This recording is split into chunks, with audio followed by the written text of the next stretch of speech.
هي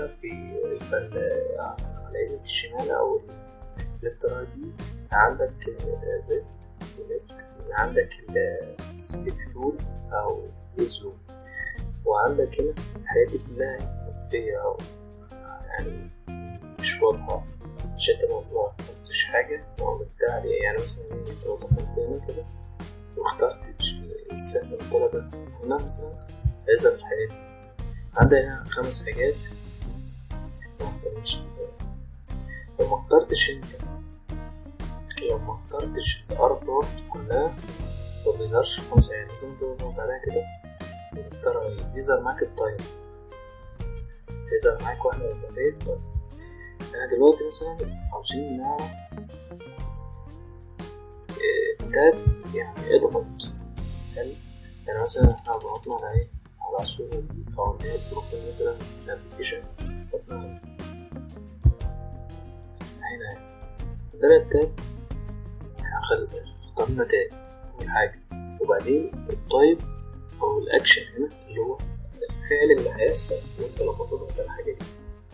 الترانزيشن دي يعني التنقل اللي هو يعني مثلا انت لما بتضغط على حاجة زي أي ابلكيشن حاليا موجود قبل الانيميشن يظهر أو قبل اليو في حاجة على أي ابلكيشن في الموبايل تحرك يمين لشمال أو ينزل من فوق أو تحت زي كده. مثلا احنا ضغطنا عليها واخترنا مثلا دي المكان اللي احنا اخترناه، يعني المكان اللي هيروح، والانيميشن هنا عندنا الشمال اليمين لفوق لتحت كده. تنسى اخترت الشمال وضغطت تشوف الكود ضغط عليه يظهر كده ده أو الحركة اللي حصلت دي عشان الحاجة اللي تحت زي بنختار منها حاجة اسمها إزاوت هيبطأ في الأول ويزن هيبطأ في البداية ويزن أوت بيبطأ في البداية والنهاية عشان يبطأ السماد. يعني مثلا الحاجة بتنزل جوه وتطلع تاني، ودي حاجة اسمها يختم بالعربي. يعني مثلا أول يعني هنشوف الحركة بتاعتها. احنا مثلا هختار إزاوت ونشوف بطأ في النهاية، سرع في البداية وبطأ يعني هنا الديوريشن الوقت يعني بنختار من الصفر يعني لغاية 5 ثواني. لو احنا مثلا عشان العفو دي ترجع لها مثلا وخلاها سناب ضغطنا عليها تسرع في النهاية، تسرع في البداية، تسرع في النهاية.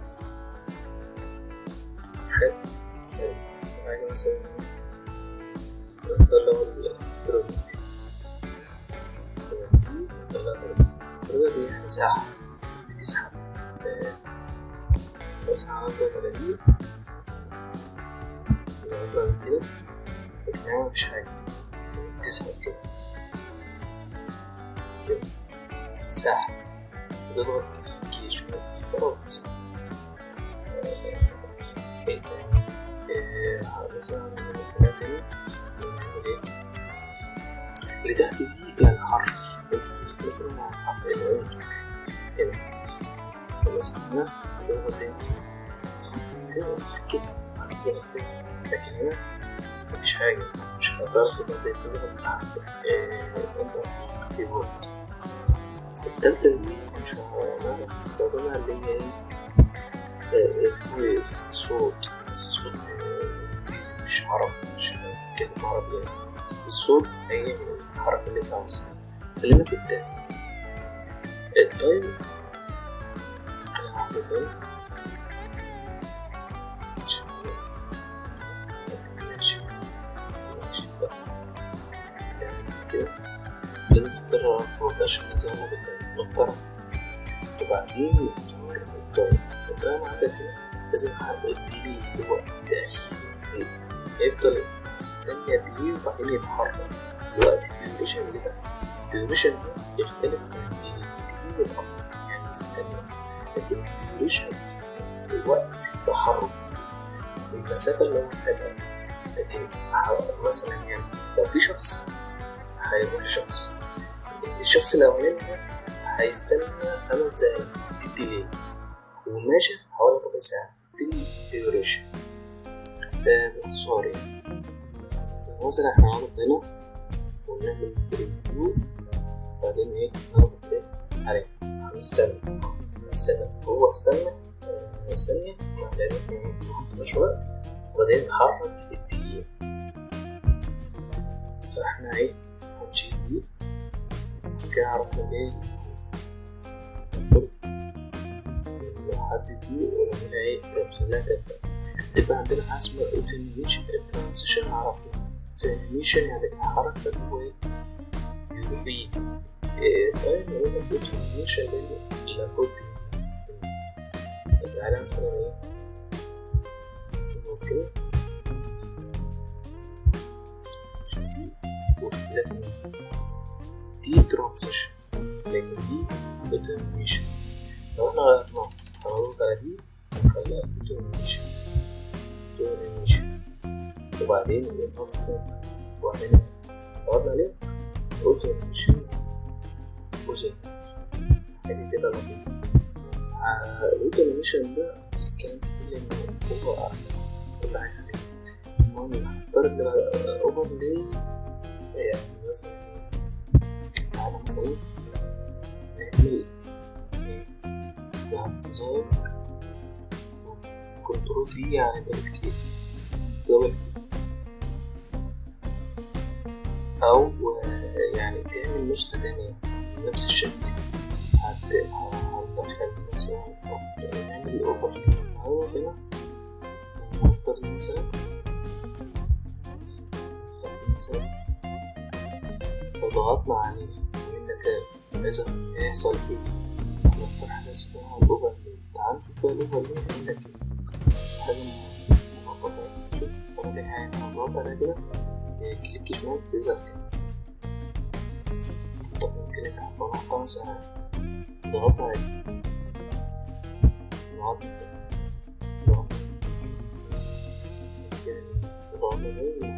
لو احنا عاوزين نغير الحاجة دي، يعني ايه مثلا بدل الزولف هو يظهر فيه والنوم عادي هيطلع من تحت، يعني مثلا ايه كده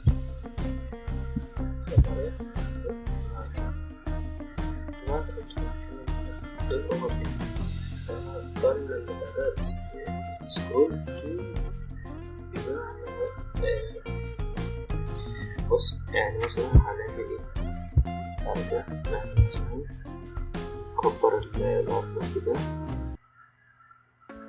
عندنا مثلا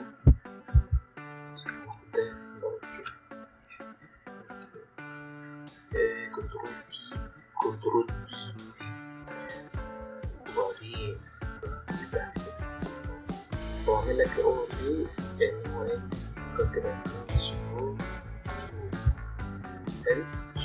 تو وبعدين كده ده تعال نشوف ده هنقطع الروم ونمسك كده اسمه سكرول تو.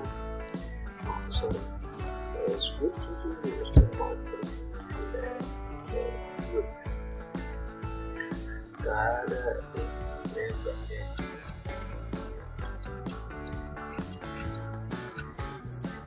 هناخد الايه الديزاين طيب صغير عن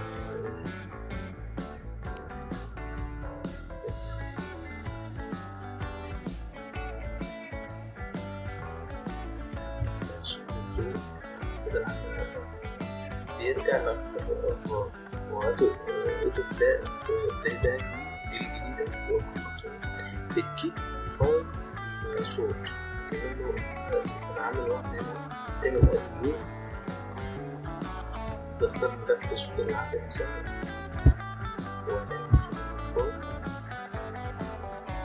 بس كده بيعمل صوت بس ما مش عارف مش مستخدم. بسمع سبيش وبي يعني تستخدم برضه صوتك عشان يحقق بس عشان أسمع بس ممكن